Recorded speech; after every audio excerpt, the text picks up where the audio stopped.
Hello, this is Chek. Welcome back to my Primal Pattern Movement Training series. This is part 2 of 2. In the first part, I explored the concepts and how I developed the Primal Pattern Movement System taught through the Chek Institute and my available books and resources. I also talked about the amazing correlation that I uncovered between infant development patterns and primal pattern movements.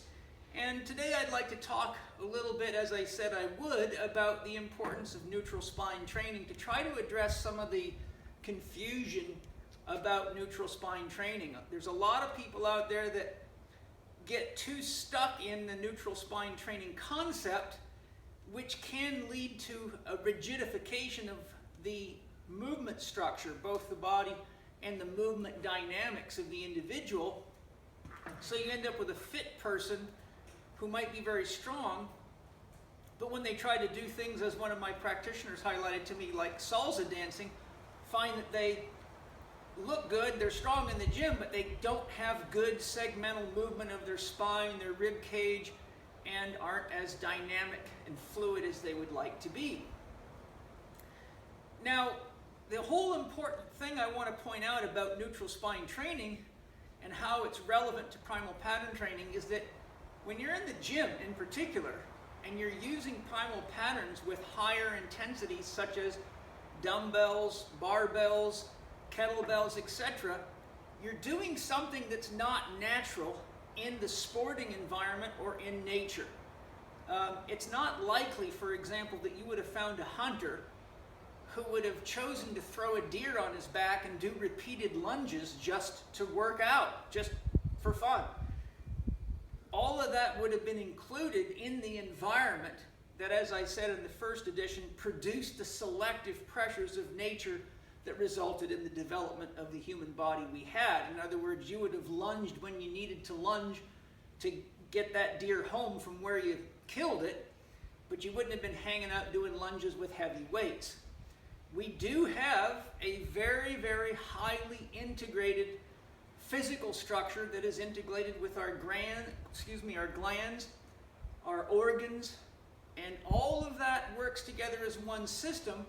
And there's many, many tight tolerances. When you're looking at nerve roots, they're in a normal spine, there's not that much movement. So when you bend the spine to the side, you can easily encroach on nerve roots, especially if you have degenerative changes in the disc or the joints or any number of things.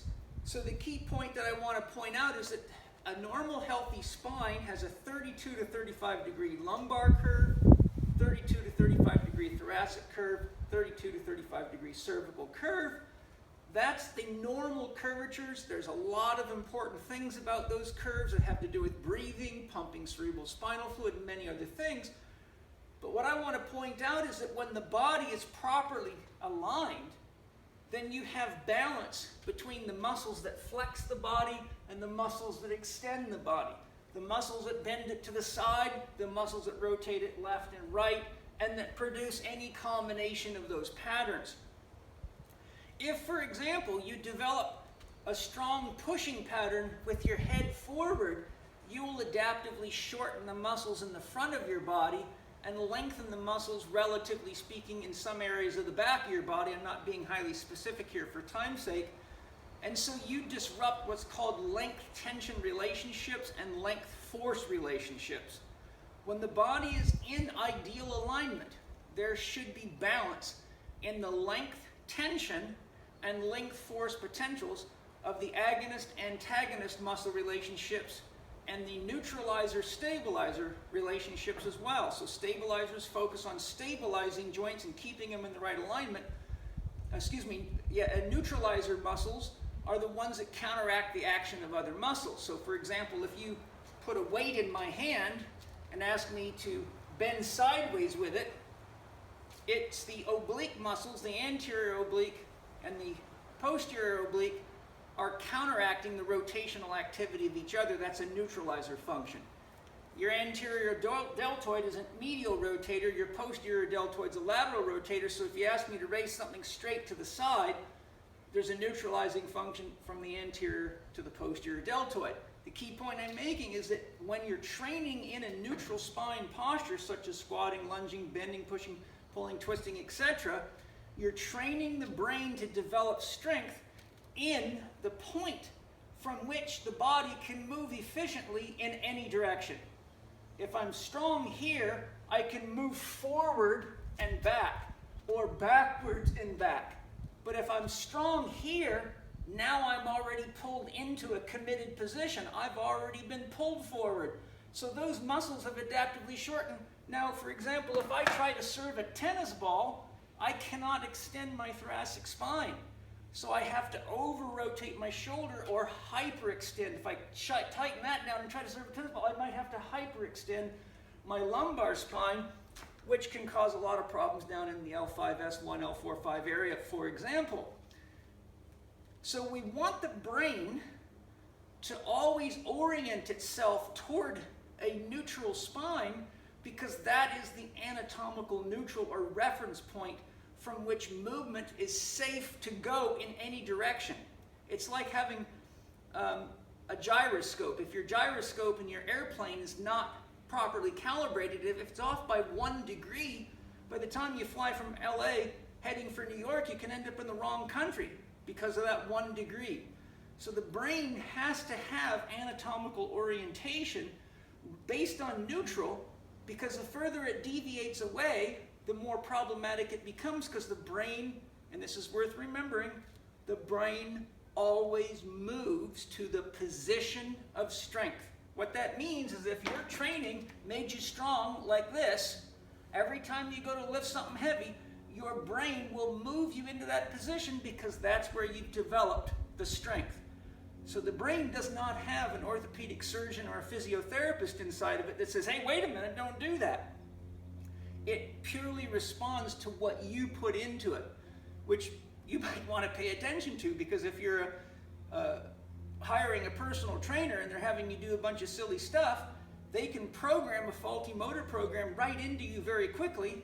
And the problem is they're very, very hard to get out of the system once they're in. So if we look at the concept of primal pattern training from a neutral spine position, particularly when we're using load, and particularly when we're learning a new pattern, we're training the body to have an ideal orientation. And then only when we're sure we have good strength, adequate flexibility, adequate stability, first starting with flexibility, then stability, function, and then general base motor skills and base strength, only then do we go to sport-specific strength, which can allow for specific deviations, but only when a person has been orthopedically cleared to make sure it's safe. Or what you do is you just do all sorts of cool shit in the gym and end up buying a new car for your orthopedic surgeon, and you aren't going to get to choose the color, I can promise you that. Okay? So just to give you a little example here,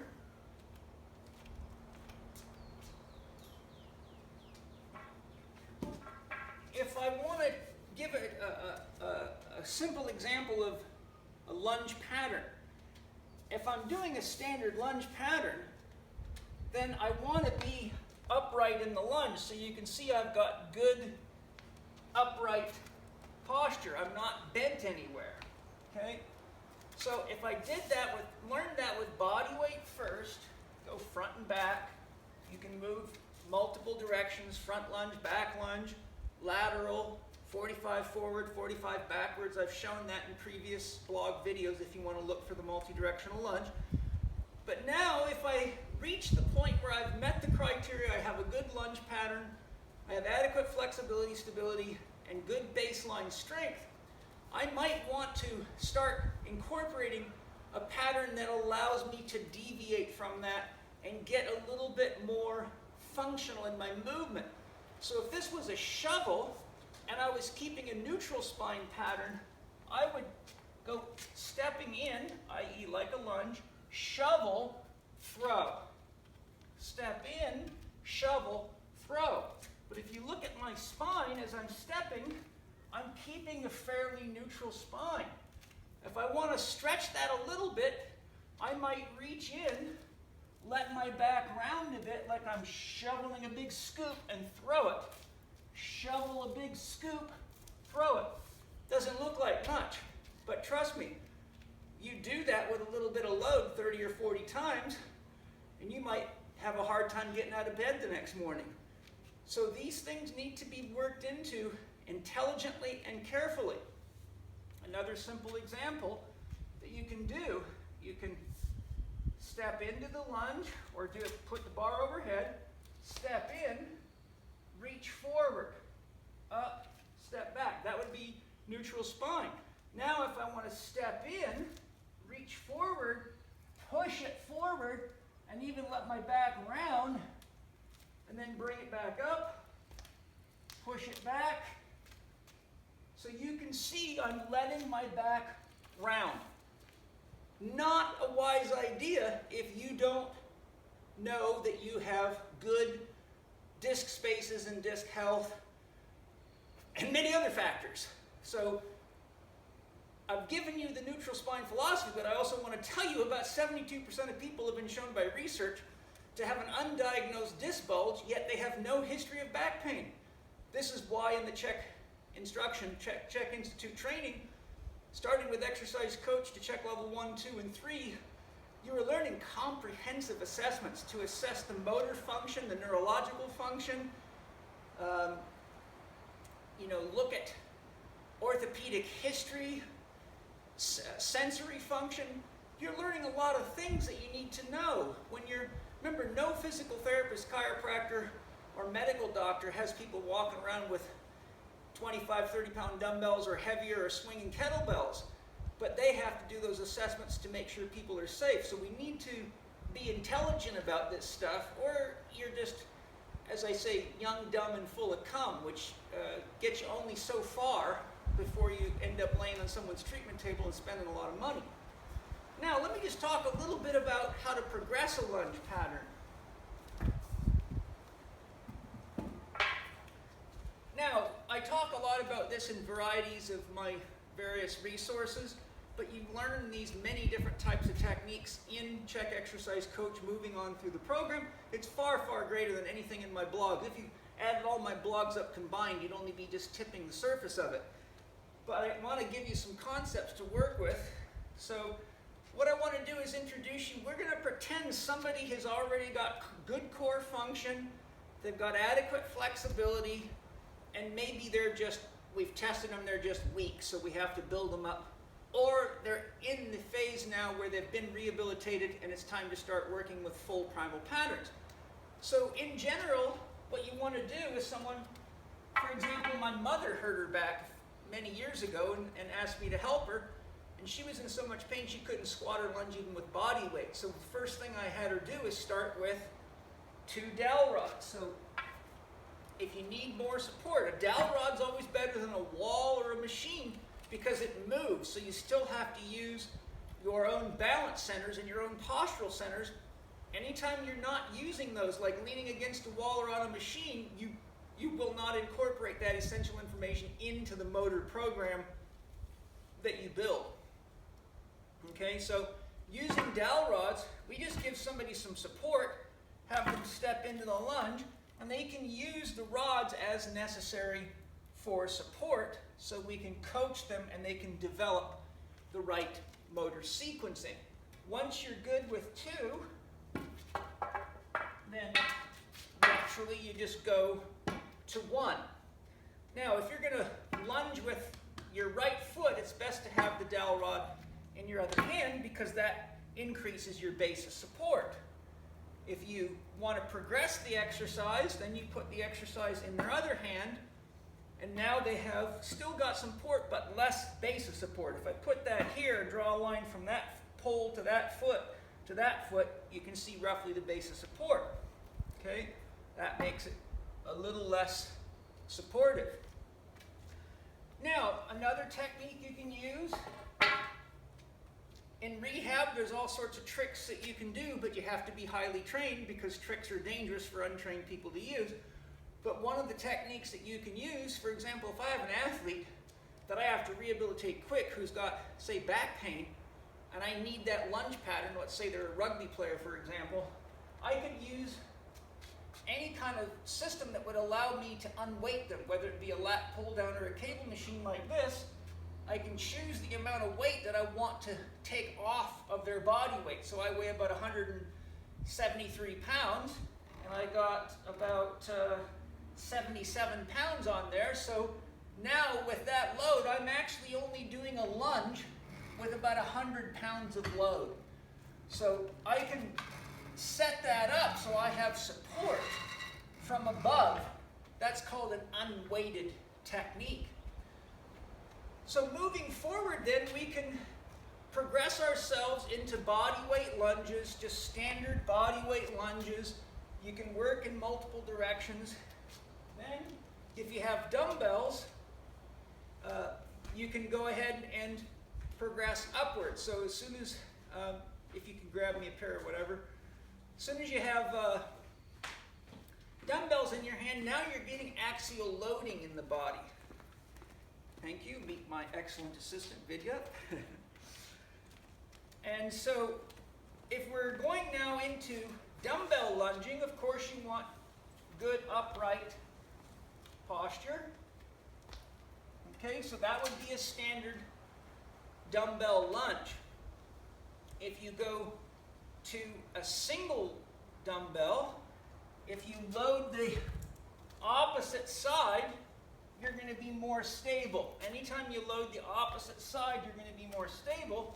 If you load the same side, now you got a weight outside your base of support. It's a lot more challenging to your balance centers to do that kind of a lunge. If you go to an overhead lunge, you can do the lunge overhead.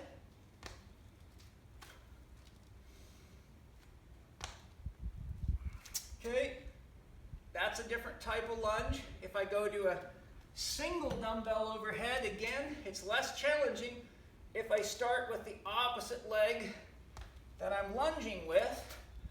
If I go to the same side, it doesn't look much different, but when you do it, especially if you challenge yourself with weight, it's definitely riskier. Now, another example of a lunge is what I call a lateral lunge pull, which is just an exercise I developed a long time ago. Maybe someone else has thought of it too. But with a lateral lunge pull, we're coupling more patterning together, because now we're mixing a bend and a twist with a lunge. I'm going to show it to you with more of a neutral spine posture, then I'll show you how to do it with a deviation from neutral spine. So with the lateral lunge pull, we come in a lateral lunge. We keep that good orthopedic alignment. As we inhale, we bring the cable up. So I'll show you from the other side. Exhaling, inhaling, exhaling, keeping a good orthopedic spine, not excessive rotation, inhaling, okay? Now, if you want to make that more functional and you've met the criteria for flexibility, stability, and you have adequate strength to do the movement, and you are neurologically or orthopedically cleared as safe, then you can begin doing more of a round spine technique. So now I do the same thing, except I give myself the ability to stretch out and then come back up. And I stretch it out and I come back up. That would be more along the lines of a functional lunge. My advice with any of these round type, back type trainings, or more functional lunge that are pushing the outside edges of neutral spine philosophy.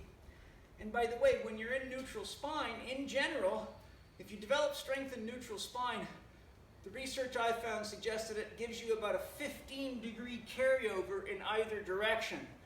So in other words, your strength window is about 30 degrees. So if you're doing overhead lunges, your strength window for holding that weight up is about 30 degrees front to back.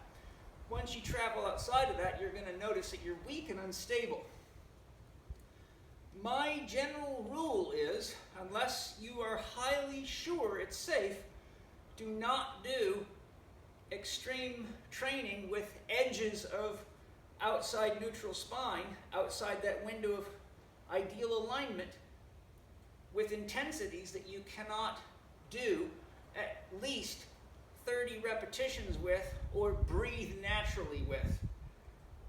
You can put a lot of stress on discs, a lot of stress on ligaments.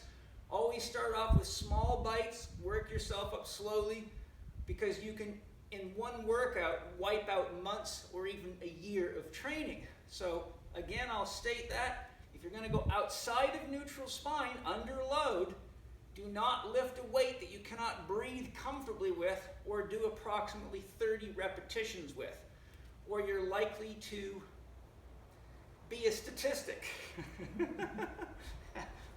No matter how many cool guys and chicks with muscles tell you to do it, because they're on their way to being statistics, and many of them already have been. They just keep upping the ante with special Cheerios and chemicals. Okay, so there's some basic tips. That's one primal pattern. That is just a thimbleful of the information that I would be teaching, or one of my instructors would be teaching in a Chek advanced training program. I hope that gives you a good overview of some basics. And one final thing is, remember, you have plenty of opportunity on a tennis court, on an ice rink, playing hockey, on a sports field, to train specific patterns. When you're swinging golf clubs, you are swinging a golf club in a functional pattern. If you're throwing a baseball, you're throwing a baseball in a functional pattern. So the point that I'm making is, going into the gym and repeating those same movements under high intensity loads is not necessary, and often is counterproductive, because functional movements happen at functional speeds.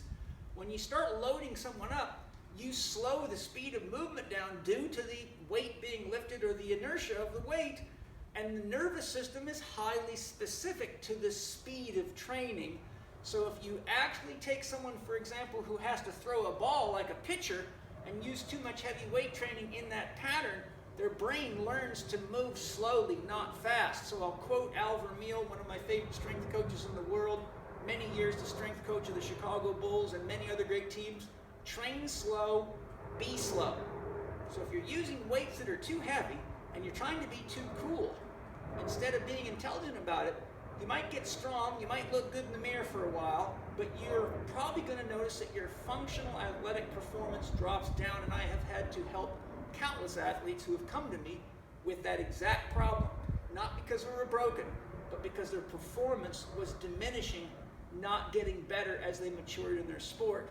And almost always it was due to faulty application of training concepts or training techniques. So hey, thanks for joining me today. I'm Paul Chek. There's lots more for you at the Chek Institute, CHEKinstitute.com. Look forward to sharing something with you soon.